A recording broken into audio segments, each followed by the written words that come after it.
iyi ni radiyo BBC gahuza miryango ivugira i Londres kuri metero 19 25 31 na 41 no ku mirongo ya FM mu karere k'ibiyaga bigari no kuri internet kuri bbcgahuza.com.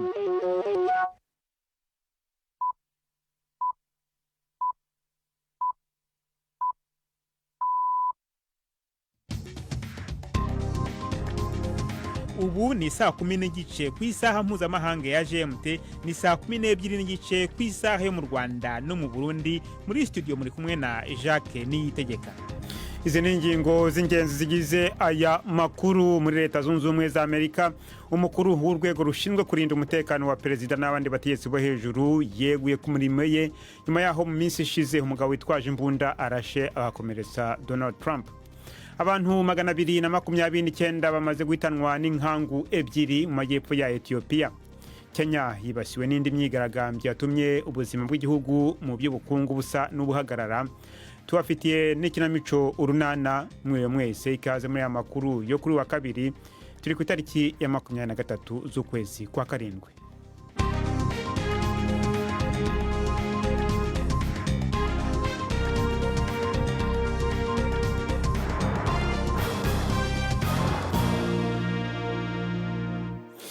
Ano makuru reka tuyahere muri Leta Zunze Ubumwe za Amerika, aho umukuru w'urwego rushinzwe kurinda umutekano wa perezida n'abandi bategetsi bo hejuru yeguye ku mirimo ye nyuma yaho umugabo witwaje imbunda arashe mu minsi ishize agakomeretsa Donald Trump.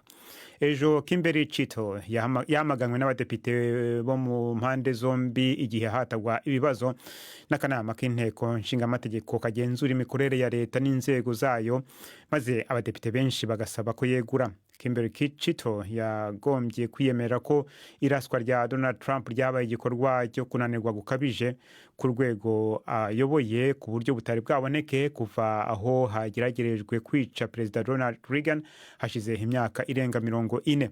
Uru rwego rwanenzwe cyane kubera kunanirwa kurinda neza ahantu Bwana Trump yarimo hakorera mitingi yo kwiyamamaza, ku buryo uwo murashi yabashije kugera kuri metero 140 uvuye aho Perezida Trump yarari. Uyu munsi Kamala Harris arakora mitingi ye ya mbere kwiyamamaza kuva aho bigaragariye ko ashobora kuzemezwa nk'umukandida w'ishyaka ry'abademokrate mu matora ya perezida wa Amerika. Araza kuba avugira muri leta ya Milwaukee, nako akaba ari muri leta kamara cyane mu gushaka intsinzi, aho ishyaka ry'abarepublicain mu cyumweru gishize ryateranije inteko yaryo rusange yo kwemeza umukandida waryo ku mugaragaro. Amaze kubona rero mu bwiganze bwinshi inkunga y'intumwa z'ishyaka ry'abademokrate zizemeza umukandida waryo kuvaho Perezida Joe Biden atangarije ku cyumweru ko atakiyamamarije manda ya kabiri. Mu ijoro ryakeye Madamu Harris yavugiye ku cyicaro cye cyo kwiyamamaza, aho yasezeranyije kurushaho kugenzura gutunga imbunda no kurengera ubuzima bw'imyororokere. Perezida Joe Biden yavuze ko ejo kuwa gatatu azageza ijambo ku gihugu kugira ngo asobanure icyemezo yafashe cyo guhagarika kwiyamamaza kwe. Dukomereze muri Afrika, aho abantu 229 bamaze guhitanwa n'inkangu ebyiri mu majyepfo y'igihugu cya Ethiopia, nk'uko abayobozi b'inzego z'ibanze zaho babitangarije BBC. Kugeza ubu hari imirambo imaze kuboneka irimo iy'abagore 50, ariko hari ubwoba ko iyo mibare ishobora kwiyongera. Ni inkuru ya Kalkidane Yibertar mugezwaho na Yvette Kabatese. Imvura nyinshi yaguye ku cyumweru no kuwa mbere yakurikiwe n'inkangu cyangwa ihirima ry'ubutaka mu karere ka Gofa mu majyepfo ya Ethiopia. Abayobozi b'inzego z'ibanze bavuga ko abaturage ndetse n'abashinzwe umutekano bariho bagerageza gutabara abatwawe n'inkangu ya mbere. Ubwiya kabiri yabaga nabo ubutaka burabamira. Mu gihe ishakisha rigikomeje, hari impungenge z'uko abandi bantu benshi bashobora kuba bakiri mu byondo by'imvura. Abarokotse barahabwa ubutabazi bwihuse. Amajyepfo ya Ethiopia akunze kwibasirwa n'inkangu, ariko iyo ni imwe mu zikaze ibaye mu karere. Dukomereze ano makuru mu burasirazuba bwo hagati. Ingabo za Israel ziravuga ko zishe umuyobozi w'ingabo za Hamas mu ntara ya Cisjordania Israel yigaruriye. Igisirikare kiravuga ko Ashraf Nafeh yishwe n'igitero cya drone mu mujyi wa Tulkarm. Abayobozi ba Israel n'abanyapalestine baravuga ko yari mu banyepalestine 7 baguye mu bitero bishya bya Israel mu ntara ya Cisjordania. Minisiteri y'ubuzima y'abanyepalestine iravuga ko mu bishwe harimo umugore. Abanyepalestina barenga 500 barimo abarwanyi bamaze kwicirwa mu ntara ya Cisjordania kuva aho Hamas igabiye igitero kuri Israel ku itariki ya 7 z'ukwezi kwa 10 umwaka ushize, maze urugomo rukiyongera. Mu ntangiriro y'urugendo rw'iminsi 4 mu Bushinwa, Minisitiri w'Ububanyi n'Amahanga wa Ukraine Dmytro Kuleba yavuze ko hari ngombwa kwirinda icyo yise amarushanwa mu bijyanye na gahunda z'amahoro. Nirwo ruzinduko rwe rwa mbere agiriye mu Bushinwa kuva aho Uburusiya butereye Ukraine. Bwana Kuleba yavuze ko ari ngombwa kungurana ibitekerezo na Beijing ku kuntu ayo makimbirane yabonerwa umuti. Ubushinwa bwagerageje gufata impu zombi kugira ngo bushobore kuba bwaba umuhuza, ariko ababunenga bavuga ko butigeze bwamagana intambara Uburusiya bwashoje kuri Ukraine, kandi ngo bukomeje kugura ibitoro byabwo no guha Uburusiya ibicuruzwa bishobora gukoreshwa muri iyo ntambara. Umuvugizi wa Minisiteri y'Ububanyi n'Amahanga y'Ubushinwa yongeye gushimangira ko Beijing ishaka ko imirwano ihagarara hakiri kare. Dusubira mu karere k'uburasirazuba bwo hagati. Ishami ry'umuryango w'abibumbye ryita ku buzima OMS riravuga ko rihangayikishijwe cyane n'uko hashobora kubaho icyorezo cy'imbasa mu ntara ya Gaza. Mu cyumweru gishize uduce twa virusi y'imbasa twabonetse mu myanda iva mu ngo mu ntara ya Gaza, nubwo kugeza ubu nta bantu bagaragaye bayifite. OMS iraburira abantu ko kubera ihungabana rya serivisi z'ubuzima, amazi n'isuku, icyorezo cy'imbasa gishobora gukwirakwira vuba kikagira n'ingaruka mbi. Itsinda ry'ishami rya ONU ryita ku buzima OMS riri kugana i Gaza kujya kwirebera uko icyo kibazo cy'imbasa cyifashe. Gusa ikizwi nuko ako gakoko gatera imbasa kamaze kubonekayo, bigatuma abakora mu by'ubuvuzi bagira ubwoba bwinshi. Abantu ibihumbi bari Gaza baba mu nkambi, aho usanga abantu 100 basangira umusarani umwe.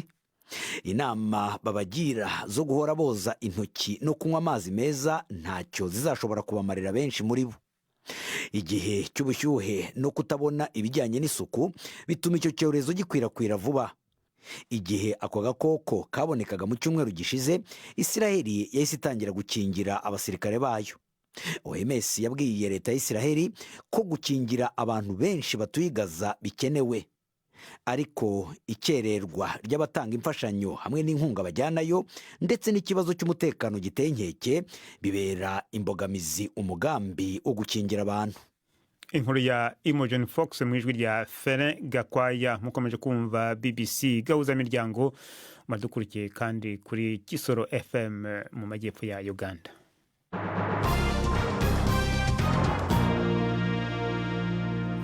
Tujye muri Kenya, aho iki gihugu kibasiwe n'indi myigaragambyo yatumye ubuzima bw'igihugu mu by'ubukungu busa n'ubuhagarara. Polisi yarashe ibyuka biryana mu maso kugira ngo taze amatsinda yigaragambirizaga mu karere k'ubucuruzi kari hagati muri Nairobi. Amaduka n'ibiro byakomeje gufunga imiryango mu mujyi rwagati mu gihe abantu bagumye mu rugo. Abigaragambyaga bari bakangishije kujya ku kibuga kinini cy'indege kandi bakanabangamira ibikorwa byaho. Baravuga ko guverinoma iteganya guha ikigo cy'abanyamahanga ubukode bwo gucunga icyo kibuga. Kuwa mbere, umwe mu bategetsi bo hejuru muri guverinoma yahakanye aya makuru ubwo yitabaga akanama k'inteko nshingamategeko. Tugume aho muri Kenya, imyigaragambyo ije kurikira indi yabaye y'urubyiruko mu byumweru byashize yarwanyaga izamuka ry'imisoro. Ikaba rero yarabaye nk'ikangura abayobozi b'amadini. Urubyiruko rwari muri iyo myigaragambyo ruzwi nka Gen Z rwashinje amadini kubagamira kuri leta kandi runashinja abanyapolitiki gukoresha aritari nk'urubuga rwa politiki. Rwahanganye n'urwego rukomeye muri iki gihugu, nako ruhanganye n'urwego rukomeye muri iki gihugu, aho rubanda nyamwinshi rurimo na perezida ubwe ruvuga ko ari abakristo. Ni inkuru ya Barbara Plate Asha, mugezwaho na Jean Claude Mwambutsa.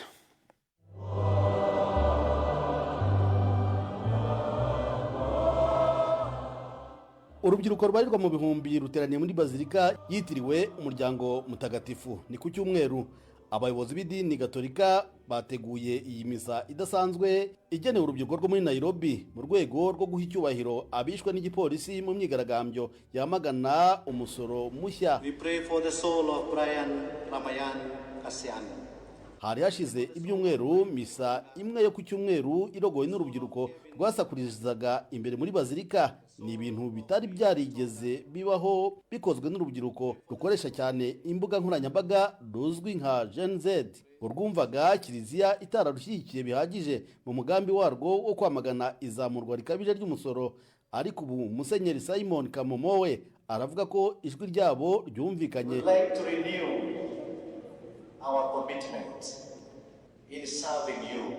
Twongeye kwiyemeza bundi bushya kubakorera. Dushobora kwibeshya, Uwiteka tubabarire nk'itorero, aho n'imbere y'Imana twabatengushye, Imana itubabarire.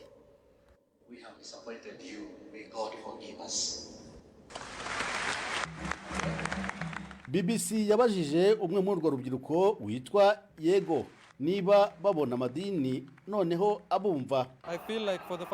Ndatekereza ko iyi ari inshuro ya mbere amatorero amenye ko urubyiruko rudakina, kandi ntekereza ko amatorero atadushyigikiye, amaze igihe kinini yigengesereye.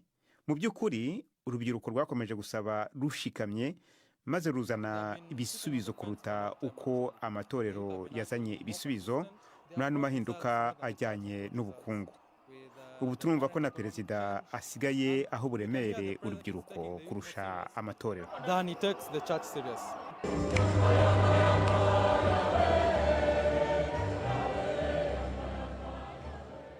Hari amadini amwe yamaganye itegeko ry'umusoro, ariko ukwigabiza imihanda ko bigaragambya niko kwatumye Perezida William Ruto yisubiraho, nta nubwo bagarukiraho. Urubyiruko nk'uyu witwa Meshak baramagana icyo babona nk'umubano udasanzwe hagati y'abanyamadini n'abayobozi bo mu rwego rwa politiki.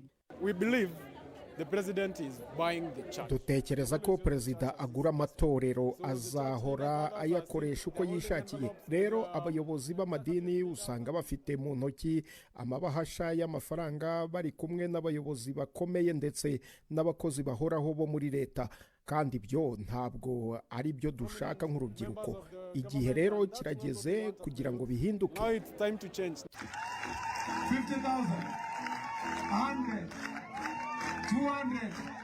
Aha umwe mu badepite aratanga igipfunyika cyuzuye amafaranga. Kimwe mu byo basabye kandi babonye ni uko ibi byahagarara, kwigaragaza ko abanyapolitiki batanga amafaranga menshi mu nsengero. Impano nk'izi zishobora gutuma umuntu abona ijambo muri politiki. Abigaragambya bo mu cyiswe Gen Z bishyize hamwe ngo bamagane ibi, kandi Perezida Ruto avuga ko bari mu kuri. On matters of politics on the pulpit, shyigikiye 100% abamagana abakorera politiki kuri altari. Ntabwo twagombye gukoresha altari zo mu matorero mu gukora politiki, si byiza namba.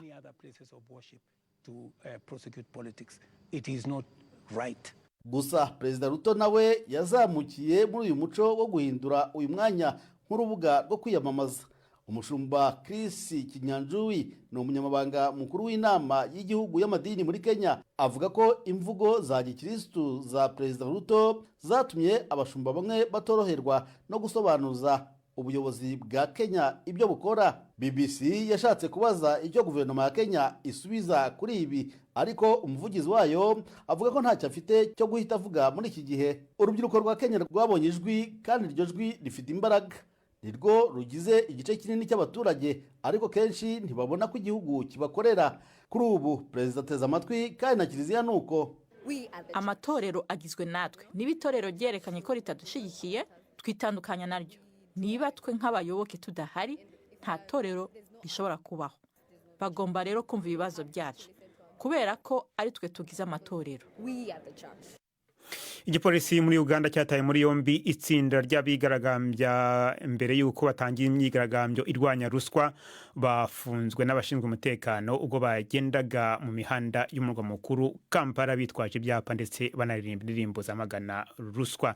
BBC gahuzamiryango noneho n'umwanya w'ikinamico urunana.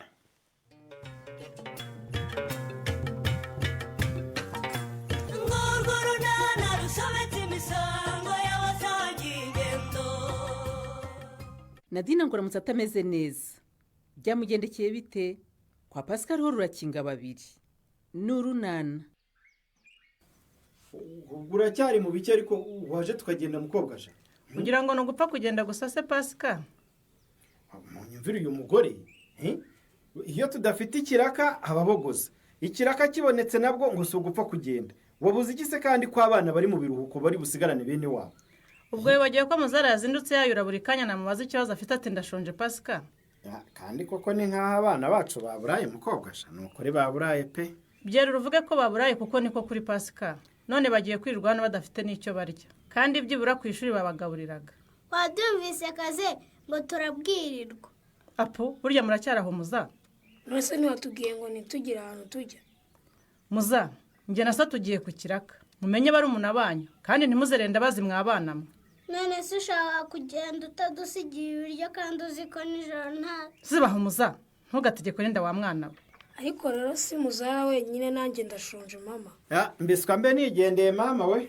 icyo nkundira umugabo wanjye iyo bikomeye arahunga nese aho kugira ngo tugereyo twakererewe twembi sinaba ngenda ukansanga yo mukobwa je none se ubu turabigenze gute mama basi waduhaye ko nabiteka ariko ntitubwirirwa kandi ushobora gutuma nsiga nkudishye Muza nta soni zo kwinyigiriza ngo urashonje barumuna baba batavuze urwo rudarwa rumeze nk'urw'ingurube yijuse ibijumba narushwanyaguza Muza wacicitse kuzima uragira ngo asiga gukubise Muzara na Kazehe mumenyera abana hariya hari igikoma gike umwana akanguka mu kimuhe kandi mbihanangirize ntimuzerere ntimunywere igikoma cy'umwana murumva bwira Kazehe niwe ukunda kuzerera wimbeshyera se nyine Kaze urongera kuzerera na Shizurungu ndakumena urwo rutwe wagira ngo nurw'igikeri Kazehe muwaza na Shizurungu barazerera ngasigarana umwana hano njyenyine ariko tuba tugiye gukina no gushakisha ibyo kurya aho batetse ubwo muzeranya rurembo yose mushukura mu ngo z'abandi mudusebya ngo ntitwatetse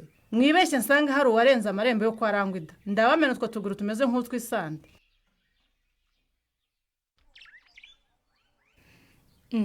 ese ko mushaka kubisigaza pato nako kingi wanjye nuko mpaze Nadine kandi ukuri ndagushimiye nanjye gushimira uko nibutse ko wamayeho nabi yo kumusaya ukaba ukomeje kunyitaho no kumfata neza ntacyo nakunganya Patrick ariko umuntu uzagushakaza abatomboye we Nadine uzi guteka Nadine uzi gutanga keya gukina wa mupira w'uru wa mbere mbere sinatekereza ko uzi guhinga mbese Nadine umuntu wose werekeje amaboko ukora neza uzanshaka se uhiriwe wenyine nawe gufite arahiriwe patora umugabo nyamugabo urakoze kumfata neza mu gitondo Nadine reka ngire ntakererwa akazi ka Nyesi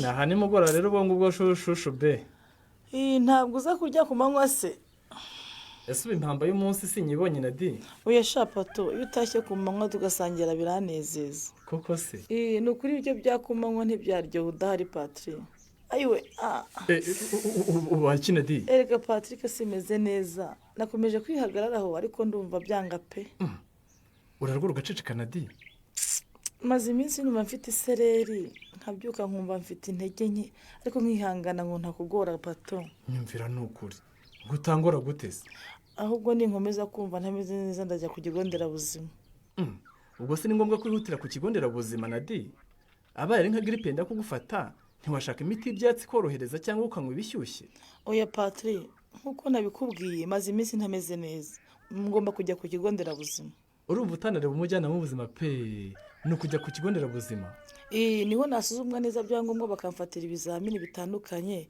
bityo nkamenya ko ubuzima bwanjye buhagaze ariko rero ndashaka amafaranga yo kwivuza kandi nta na mituweli mfite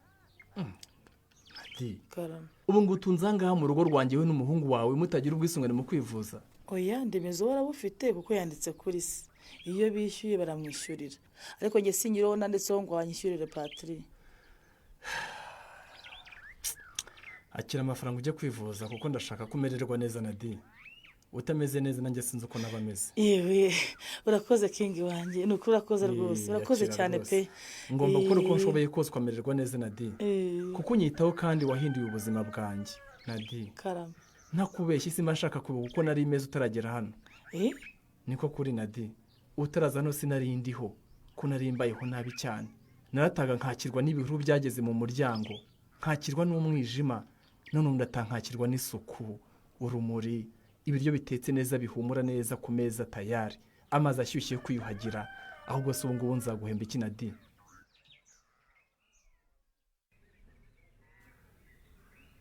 Nizere ko abarimu bose batoranijwe kugenzura ibyumba abanyeshuri bakoramo ibizami biteguye mugi.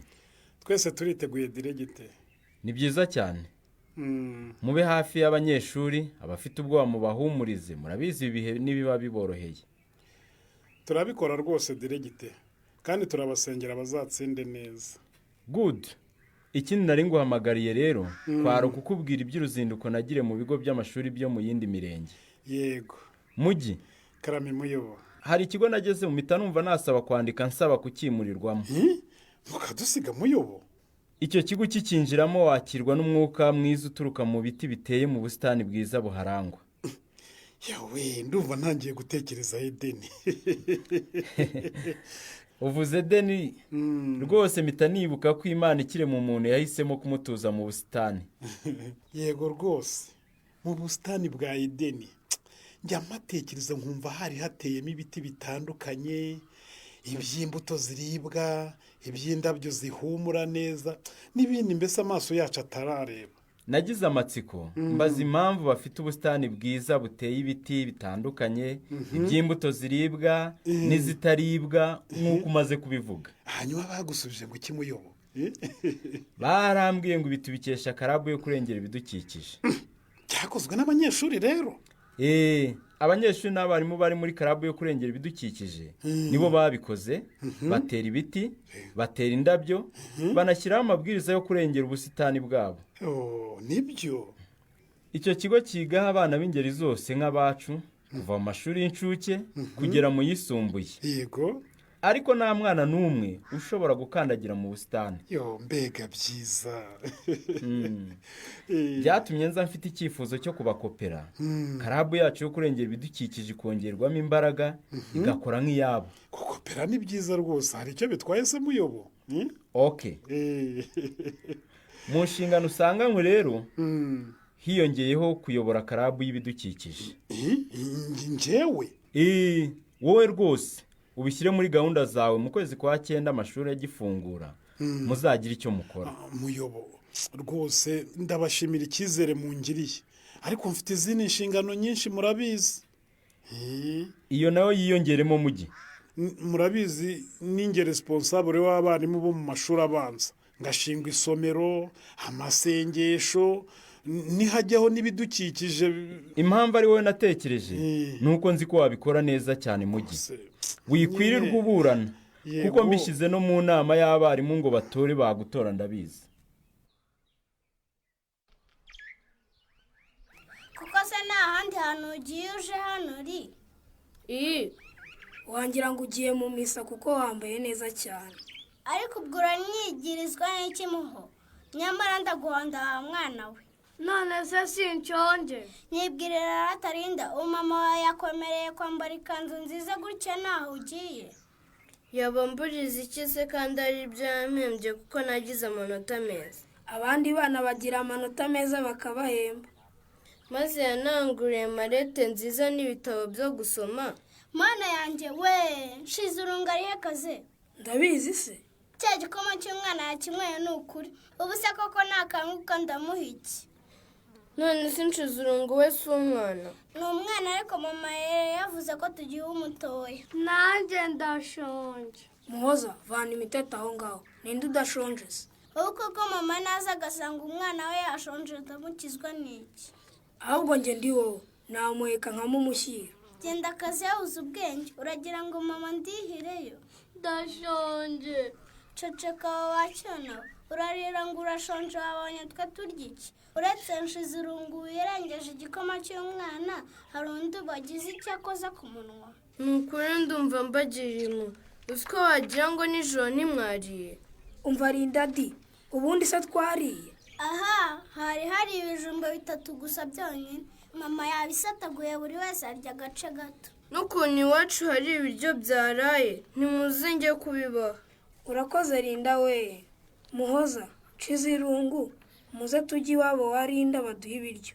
uretse gushyuha akaze Linda ababyeyi bawe barahari iki gihe se? mbwira yewe ntinya kuza iwanyu bahari cyane cyane na papa wawe.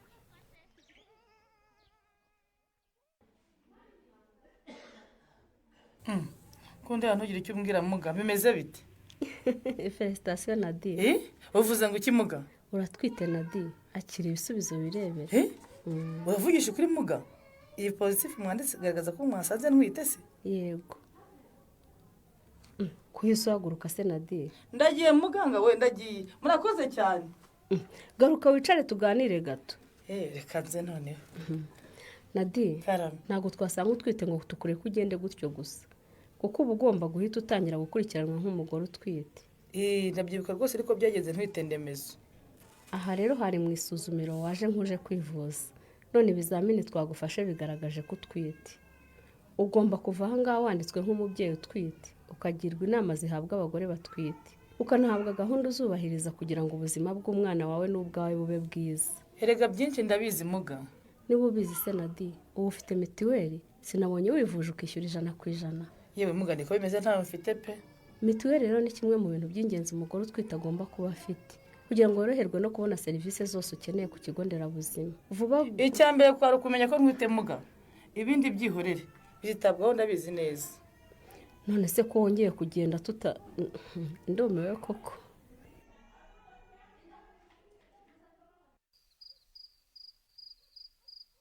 ayiwe Yesu Kristo we ubu se koko Kerere Javine reka da yemwe ba Yesu we mwana we oya nimuhumure ni njyewe ni mwarimu umugisha. Yesu we sorry teacher agatasi kari kadutwaye pe. niko se yemwe ba ubu iyo ntatinda ahangaha ngo mbone itara ryaka muri iri shuri nze kurizimya ubu koko byari kugenda bite cyangwa murarwaye? ntabwo turwaye ahubwo nyine biratangaje ukuntu twembi twasinziriye pe. byagenze bite se? naherutse ndambika umutwe ku ntebe pe. umva nyine nanjye nuko. none se ubwo muraruhuka bihagije? urumva mwarimu umugisha Jovi urumva twaruka dute n'ibizamini bya leta koko? njye rwose ngera iwacu no kurya bikananira ngahita nicara ngatangira kwiga. nanjye nuko kurya sinye bishobora nta n'umwanya nayibonera ubu icyo nkora ni ukwiga. none ubwo murumva muzabona imbaraga zo gukora ibizamini bategereje? ayiwe hasigaye umunsi umwe wenyine Kerere we kandi ndumva ibyo nasomye byose nta na kimwe nibuka. Jovi winera ubwoba nuko mu ntege amatwi yemwe ba turakumva. nubwo ibizamini bikomanga ku muryango wanyu ndabasaba gutuza mubifate nk'ibisanzwe ntimubikomeze cyangwa ngo mute umutwe murumva? kumenya namaze kuwutasa. muzi bijya biba ku banyeshuri bihaye gukora nk'ibi mwakoze nta bindi ni ukugera mu bizamini bagasinzira nk'uko mwasinziriye mutabizi. iwe Kerere we mfatekereza dusinzire tugakanguka ikizamini kirangiye pe. bibaho rwose. none rero bana beza mutahe mutuze murye neza muruhuke bihagije muzagaruke muje gukora ibizamini kandi bizagenda neza sibyo? ibyo mwarimu umugisha avuga ndumva ari byo Jovi kwinaniza cyane bishobora kutugiraho ingaruka. kugira ngo mwicare mu bizamini mukeneye ubuzima bumeze neza. ntibwamera neza mutaruhutse mutariye murumva? nibyo pe murakoze cyane teacher. simbasigaho muhaguruke mutahe murumva? none se turagenda mutadusengeye teacher? murashaka isengesho? ni ukuri turarikeneye kandi cyane teacher. yo aba bana ntiborohewe tubifurije amahirwe. ikinamico urunana mwitegurirwa n'umuryango urunana development communication mukayikurikira kuri radiyo BBC kuwa 2 no kuwa 4 saa 12:45 z'umugoroba. ikinamico urunana kandi mwayikurikira kuri YouTube. kuyigeraho andika ijambo ikinamico urunana official maze utange n'ibitekerezo. uramutse ufite ikibazo cyangwa igitekerezo kandi wifuza kutugezaho watwohereza ubutumwa bugufi bwanditse kuri telefone igendanwa 0783 18 10 64. mushobora kandi kunyuza ubutumwa kuri paji yacu ya Facebook. kwigeraho ni ukwandika ijambo urunana. dusubikiye ikiganiro urunana cy'uyu munsi naho ubutaha. barakoze bagenzi bacu mu ikinamico urunana. aha rero niho ducojeje amakuru yacu yo kuri uyu munsi.